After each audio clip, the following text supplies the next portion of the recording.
But if I'm not mistaken, or the stories of being a paperboy, you had to fight for your territory or you had to fight for your corner, like a drug pusher or a pimp.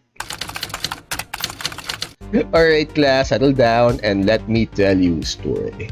No femboys tonight, but let me remind you for a new schedule where we will be uploading on YouTube every Tuesdays, Thursdays, and on the weekends at 12 p.m. Eastern Standard. And before we begin, please like, share, subscribe, do the whole notification button thing to help me out with the algo, and here we go. The story of Dan Daly. All right, go ahead and make your prediction now. Who would win in a fight? 200 kung fu practitioners with melee weapons or one Marine with a machine gun? I wouldn't know, but I've heard of the gorilla and the 100 men.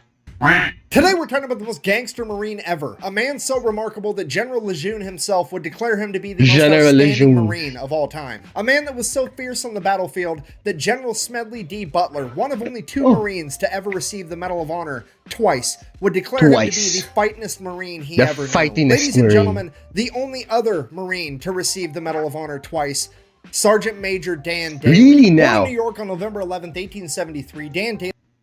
There's a cartoon, Saturday Funnies cartoon, Dan Daly. I wonder if he was the inspiration. The name Dan Daly. Is it Beetle Bailey? I can't remember. Can someone please put it down in the comments?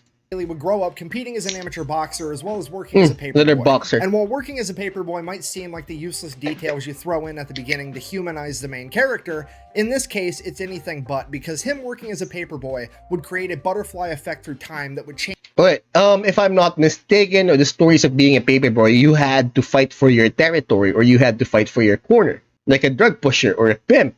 Or I may be thinking of a completely different occupation altogether. Change the U.S. military as a whole. You see, you got to remember that this is the late 1800s and information and news didn't spread the same way it does today. So working as a paperboy back then meant that he always got the newspaper, meaning that he had more information at his fingertips than 99% of the population. Because of this, he would be able to— I wouldn't say 99%, for the simple reason that that comparison has always been made in the Middle Ages, where a person considered to be generally holding more information than a medieval peasant will ever have when one reads a newspaper. So I wouldn't say 99%, probably more like 45 to 50% during the 1800s.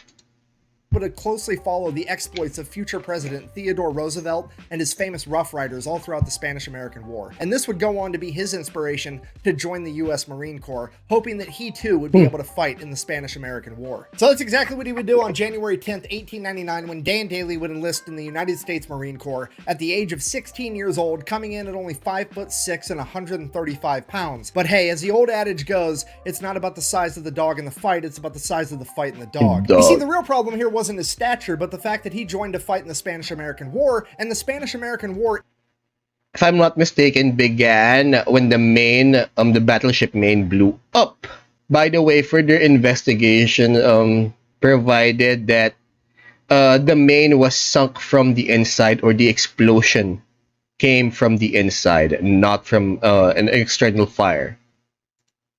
Ended on December 10th, 1898, exactly 1 month prior to his enlistment date, but the news hadn't spread that far yet, so he ships off to training anyways. So fast forward, he finishes up training, realizing the Spanish-American War is over. He's kind of like, meh, I mean, the Spanish got off lucky, can't help it. I mean, let's face it, I'm gonna get the action I'm looking for at some point, right? This is America. I mean, they all had this pretend war in the Philippines where they simply bought the Philippine colony for like 20,000 pesos, if I'm not mistaken. Was it 20,000 pesos, or was it something else? Was it Malacanang, the seat of power, or the Philippines imperative White House, the Malacanang Palace? I can't remember. Can someone please put it down in the comments? I can't remember what was bought for 20,000 pesos or $20,000. I am probably wrong, but again, please help me out. Comments.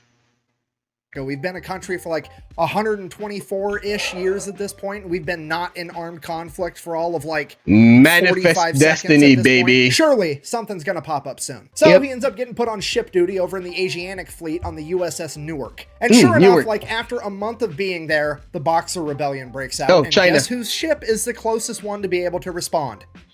Dan Daly. Nice. All right, real quick, oversimplified explanation of what the Wait, the Boxer Rebellion, a bunch of kung fu practitioners. Definitely, this isn't the war where Jesus Christ's cousin came to life or something. Boxer Rebellion is, in case you have absolutely no idea. At this point in time, China had really just been opened up to the rest of the world, and foreign Macau, influence if I'm is not just mistaken? flooding in. You They're have Dutch. Western businesses going in there trying to make money. You've got Western governments going in there being like, hey, you guys want some democracy? Yep. And then you had missionaries going in there also trying to spread Christianity.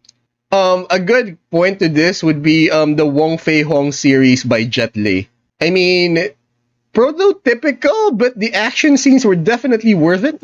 And all of this influence came so fast, so quick, that a large portion of the Chinese population felt that it was too much, too soon, and they started to push back and started a nationalist movement. Part of this nationalist movement was a bunch of So we have another Last Samurai situation. Tom Cruise, I think 2007, when the film came out. Basically, a guy cosplays as a local and fights against his own army. I'm pretty sure if Tom Cruise didn't get to it first, there's going to be another one like this. But this time in the Boxer Rebellion version, or a Chinese version of it. young men that practiced kung fu. Now, to somebody from the West, kung fu looks an awful lot like shadow boxing, so they just refer to these young men as boxers, hence the term Boxer Rebellion. These There we go. You learn something new every day. boxers got together, started their own little club called the Society of the Righteous and Harmonious Fist, and then proceeded to run around beating the shit out of and or killing every foreign diplomat, businessman, and missionary they could find. That should and do it it. is at that point that the Marines get sent in. So The question is, did they touch boats like last time? Private Daly and the rest of the Marines show up to Peking, China, which would later go on to become known as Beijing, the capital of China, at which point they promptly and immediately take over a large legation center on the southern border wall of the city, known as the Tartar Wall. They then gather all the refugees they can find, get them inside the legation center, and set up a defensive perimeter. Things are going well, now we're just waiting for reinforcements. Problem, hours and hours go by, the reinforcements don't show up, and it's about to be dark out. So at this point, Typical. the Marine leadership's thinking like, hey, the reinforcements are definitely on the way, they wouldn't just leave us here, which means the reinforcements have gotten lost because, I mean, let's face Definitely it, if not there was coming ever in the a time foreseeable or a future. place where the directions of go to the giant building on the big fucking wall wasn't specific enough, it would be in China, right? I mean, they're known for their big ass walls. It's I mean, land nav. I mean, an officer would probably be leading the whole thing, and land nav ain't exactly their strength. kind of their thing. So they're lost out there. We need to go find them before nighttime. Otherwise, they're going to get ambushed by like 1,000 of these kung fu guys, and they're all going to get killed. So we're all 1,000 going to kung fu leave, go guys. find the reinforcements, and come back. Private Daly, you're going to stand guard here by yourself. Now, I don't know what the Nice. logic was behind this. I don't know if it was like, fuck Private Daly, he's the new guy, he can have the shitty job, or if it was like, hey, Private Daly's a new guy, this mission's really dangerous, let's leave him here where it's safe. Because or fuck him, maybe they right? knew he was the main character and that he had plot armor. I have no idea. Either way, Private Daly is now effectively playing goalie for America for all of these refugees. So sure enough, like an hour after all the other Marines leave, hundreds of Boxer rebels show up and they're Of looking for a course. fight. Now, a couple of them have guns like muskets and stuff, really outdated weaponry. By and large, they're all carrying traditional Chinese martial arts weapons like swords, bow staffs, Nice. what have you. Some of them are even just rocking the old meat mittens, but they're looking for a fight either way. And this is shaping up to be one of the most ridiculous battles of all time. I mean, this is the type of stuff you get drunk at the bar and ask your buddy, like, hey, you think you could take on all 300 Spartans if you had a machine gun? Like, that's exactly what's about to go on here. I mean, in one corner, you've got an 18-year-old Marine with a machine gun, and in the other corner, you have 200 Teenager. martial artists with, like, bow staffs and shit. You literally Why not? have gun fu versus kung fu, okay? And here's the kicker with the entire thing. The Society of the Righteous and Harmonious Fist legitimately and wholeheartedly believes that their martial arts training has made them impervious to bullets. Yeah. So this entire horde of By the way, guys, did you know in that particular scene in Indiana Jones, Harrison Ford was sick with dysentery or something. Anyways, there was supposed to be this big fight scene between this sword guy, but the problem is that Harrison Ford couldn't do it, so they settled for just him doing this whole acrobatic sword stuff, and Harrison Ford just shoots him in the face. I mean, There was an interview of this guy, and he like prepared for the whole thing for like a month or something, and for all for it to end just like that. Kung Fu Fighters just starts running at Daly as fast as they can as he opens fire with his machine gun, and they fight well into the night. The rest of the Marines were a couple miles away. They found the reinforcements, but now it's too dark for them to travel in this rioting city at night safely, so they've adopted a little defensive position, and they're just holding position until daylight. They're literally forced to just sit there and listen to the machine gun fire and the yelling and the screaming and machine gun fire, and then suddenly the machine gun runs out of ammo, and then there's bolt-action rifle fire, He gets the machine gun reloaded, there's more machine gun fire, and this goes on for hours, and then it progressively just gets slower, and there's less machine gun fire and less screaming and less machine gun fire and less screaming, and then suddenly it just stops. It's over. At this point, the Marines have to accept the fact that their friend has just died courageously in battle, fighting an entire mob by himself because they left him alone. And all the civilians Why did they leave him alone? Protecting are going to be slaughtered. And now all they can do is sit there and wait for the sun to come up. So the sun comes up and the Marines start making their way back to the legation center, but they're kind of dragging... I mean, some of those civilians had to help, right? Their feet because, well, they know what they're going to find. They're really just there to recover the remains of Private Daly and make sure that those are taken care of. And they start making their way there. And as they get closer, they're like, man, Private Daly really took out a lot of these guys. That's impressive. And they get closer and like, holy shit, he took out a ton of these guys. This is the most aerodynamic mass grave I've ever seen. And they get to the top of the wall, and there's Private Daly smoking his pipe, leaning up against his machine gun, and they're like, holy shit, you made it. He's like, still yeah, alive. Why wouldn't I? Well, we heard the machine gun stop firing, and we just assumed that you'd been killed. He's like, no. I only quit firing because they quit coming. Dan Daly has effectively pulled off the impossible. He has single-handedly defeated 200 rebels by himself, saving all of the civilians, as well as saving the day. All the Marines are like, holy shit, we're going to nominate this guy for the Medal of Honor because this is incredible. All the businessmen and the delegates are like, oh my god, we've seen what one Marine can do, and now we've got 1,200 Marines. We're definitely going to make it out of this alive. Hooray. And all the missionaries are like, oh my god, this is not what we meant when we said we wanted to make these people more holy. Shortly after this, Dan Daly would be awarded his first Medal of Honor for the battle, and then he would go on to continue serving in the Marine Corps as if nothing had happened. Okay, fast forward 15 years, now Gunnery Sergeant Daly has been involved in every military conflict the U.S. has for the past 2 decades. He is one of the most experienced combat veterans in the entire U.S. military, and he is a living legend in the Marine Corps. And on October 24th of 1915, Gunnery Sergeant Daly would find himself leading a platoon of men through Haiti during the Cocos Rebellion. Just after his entire company would cross a river, his entire company would be attacked on all 3 sides by over 400 Cocos rebels,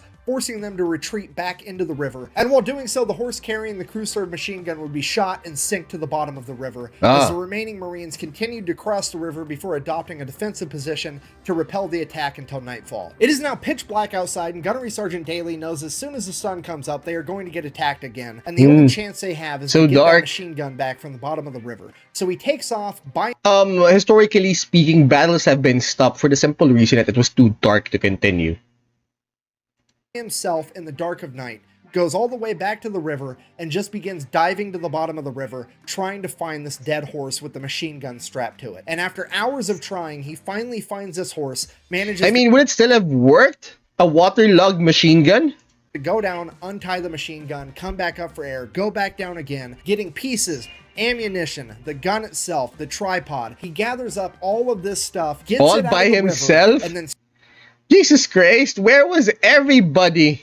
Straps it to his back and carries it back to his men. Bear in mind, that is over 200 pounds of equipment, and this guy is 5'6", 135 pounds, but he gets it done anyways. Now, let's continue. Marines believe in a couple things when it comes to a gunfight. Number 1, bring a gun. Number 2, bring friends with guns. Number 3, decide to be aggressive enough, quickly enough. If you're not picking up what I'm putting down, I'm trying to tell you that he is not about to use this machine gun for self-defense. He's about to use this machine gun for self-offense. First thing in the morning, he gets his men together. They launch an attack first, scattering the enemy into the jungle, retreating, and Daly has effectively saved himself and all of his men, earning himself his second Medal of Honor. Fast forward 2 years, June 1st, 1917. It's World War I, and Daly is now a first sergeant, leading an entire platoon of young, inexperienced Marines into the Battle of Belleau Wood. If you don't know the Battle of Belleau Wood, the Germans are just rampaging through France, making a beeline right towards Paris. Wait, what happened in Haiti?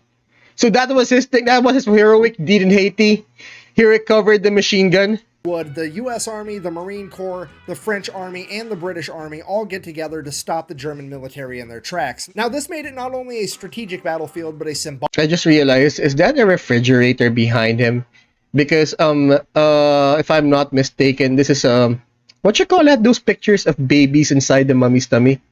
Can someone please put it down in the comments? What do you call these again? Battlefield, because how dare you stop the mighty German military? Now they're going to hit back twice as hard just to prove that it was a fluke. Because of this, right after they stopped the German military on June, I'm gonna have to Google what this whole thing is. It won't stop bothering me. Alright, the reason I was asking if this thing was a refrigerator because this thing definitely looks like an ultrasound. So you know what? If this is an ultrasound, congratulations to the new daddy. Fat Electrician. Congratulations. Okay, let's get back to it.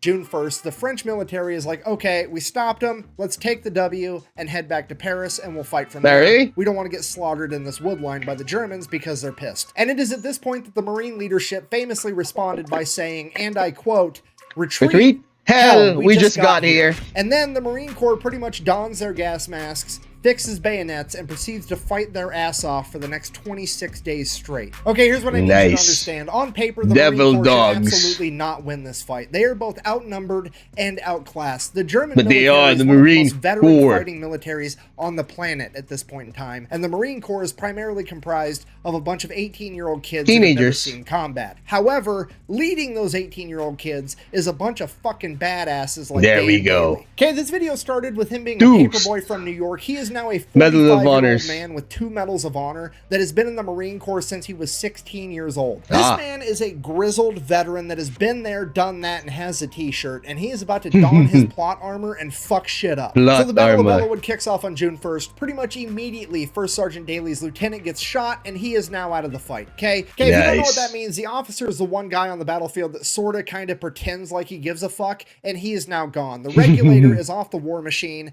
and First Sergeant Daly that's not nice. The regulator's off. Company unopposed. Fast forward, June. There's a saying about the U.S. military that, at least back in World War II, European officers have to go their men to fight, whereas American officers have to hold their men back from fighting.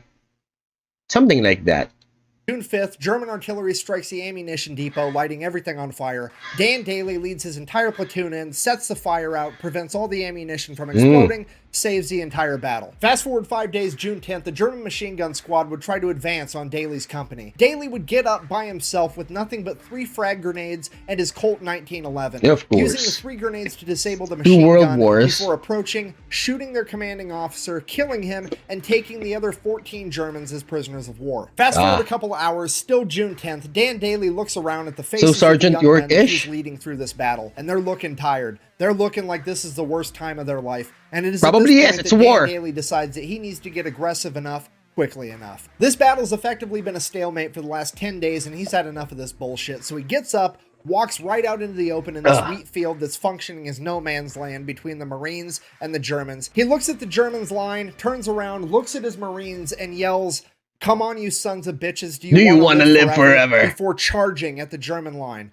All of his Marines, that's Dan fucking Daly, were gonna follow him, so they charged too. In an act of pure hyper-aggression, Dan Daly's company would catch the Germans off guard and would actually manage to punch through their line, causing all the other Marines to become hyper-aggressive and attack as well, effectively setting off a chain reaction that would lead to the Marine Corps pushing the Germans all the way out of Bellewood over the course of the next 16 days. Where on June 26, American High Command would receive a single telegram, and I quote, "Woods, now Marine Corps entirely," giving America its first win in World War I and the Marine Corps its new moniker. Due to the blatant hyper-aggression of the Marines, the Germans began calling them the Devil Dogs, or the Devil Dogs. And it's all because of the actions of First Sergeant Dan Daly. After the Battle of Bellewood, he was credited for that? Served throughout World War I until on the 11th... because I've read a different story that they were all wearing gas masks and there was a gas attack or something, and they started, and most of these Marines were foaming at the mouth while wearing gas masks, and their eyes were red from the said gas attack.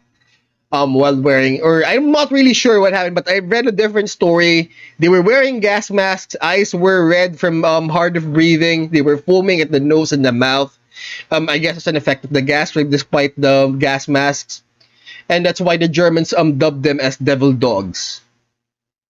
And anyways, hour of the 11th day of the 11th month of 1918, the Germans would surrender, effectively ending World War I, which is why in America we celebrate Veterans Day on November 11th, which is also, by sheer coincidence, I'm sure, Dan Daly's birthday. Really The guy's the now? main character. I don't know what to tell you. So then, because Dan Daly was like the badass at the Battle of Bellawood, he gets put up for yet another Medal of Honor, potentially becoming the first man in American history to pull off the Medal of Honor hat trick, getting the three-peat. Absolutely everybody that was there that day all signs off on it. His men, his chain of command, they do the paperwork, they send it off to DC But what to happened? get this man his medal. Then the political side is like, no, absolutely not. Why we not? don't care if he earned it or not. It's not about getting what you deserve. It's about doing what we think is fair, and we don't think it's fair that he should get three medals of honor. So we're just not going to give it to him because we said so. Go fuck yourself. So instead, they go ahead and they give him the Distinguished Service Cross and the Navy Cross, which, if you don't know, both of those are like tied for the second highest military honor, because apparently second plus second equals first,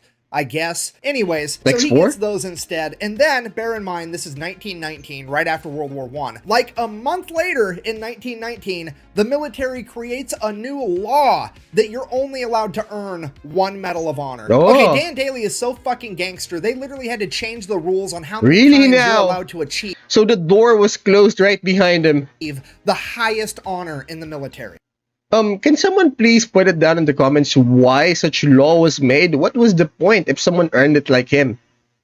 After World War I, he would retire as a sergeant major, having turned down becoming a commissioned officer on multiple occasions, citing that he would rather be an outstanding sergeant than just another officer. He would then go on to work as a bank security guard, where for 17 years he would be the living embodiment of the world's shittiest lottery ticket for anybody dumb enough to try to rob that bank. Could you imagine just being some bank robber trying to get some quick cash and you run into the most gangster Marine of all time? Okay, I'm just gonna throw it out there. He didn't retire from being a bank security guard until 1936, and John Dillinger's bank robbing spree was from 1933 to 1934. So for a couple of years there was a significantly greater than 0% chance that the world almost got the ultimate clash. That would have been a showdown. Gangster and the most gangster Marine to ever live. And I'm going to go ahead and write that down in my book as the coolest thing to never actually happen. In conclusion, Mark Twain is frequently accredited with the famous quote, "It's not about the size of the dog in the fight, but the size of the fight in the dog." When in reality, it wasn't Mark Twain that said that first. It was actually Dwight D. Eisenhower,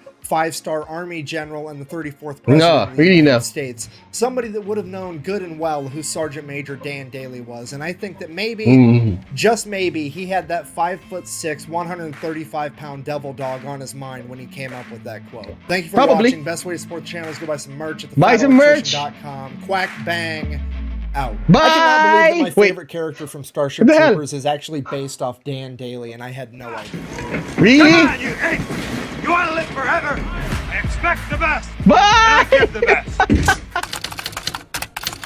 Thank you for watching, guys. So if you want me to check out other stories here on YouTube, please let me know in the comments. We upload on the weekends, Tuesdays and Thursdays. Also, check out our Twitch channel where you can watch me do this live. And please don't forget to like, share, subscribe, do the whole notification button thing to help me out with the algo, and class dismissed.